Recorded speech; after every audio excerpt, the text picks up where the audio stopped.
And the third step, it says we found a higher power of our own understanding. That's what's neat. The responsibility is back on me. Everybody's always wondering, what's God's will? What's God's will? God's will for me is to grow up, to be responsible. It's real simple. It says we made a decision. I want to talk about God first before I get into decision. Little girl is coloring. It sounds so much like my daughter Bridget. I always want to say it. She told me a story, but that'd be a lie. There's a little girl, 4-year-old, coloring in the kitchen. And her dad comes in making a cup of coffee. He says, "What are you doing? What are you doing?" She says, "I'm coloring." So he goes on making the coffee. He says, "What are you coloring?" She says, "I'm drawing a picture of God." And he goes on and turns around and looks at her and says, "Nobody knows what God looks like." She just smiles and says, "They will when I get done." It's a God of our own understanding. I've got permission to share this story with a guy I sponsor in Memphis, Tennessee. He happens to be gay.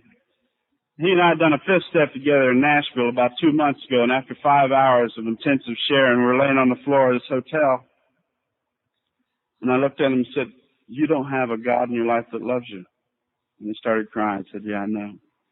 I said, "Well, we need to change your concept of God. I said, it's not me, it's not your mother, it's not your father. What are you comfortable with?" And we both thought for a while, and we came up with we're going to put God in a dress, throw some pearls around her neck, put them in high heels. And he said, "When I pray, I'm not going to say 'Our Father who art in heaven' or 'Our Mother who art in heaven.' He's going to say, 'Girlfriend.' I will defend his right to have that girlfriend as his higher power till I die. It's up to him."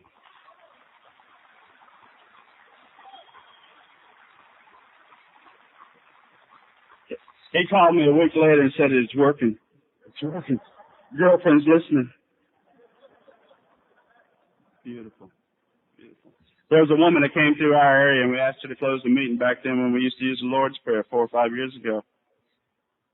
And she said, "Our Mother who art in heaven." And that made sense. My father beat the hell out of me all my life. A warm, loving, caring God might be our mother.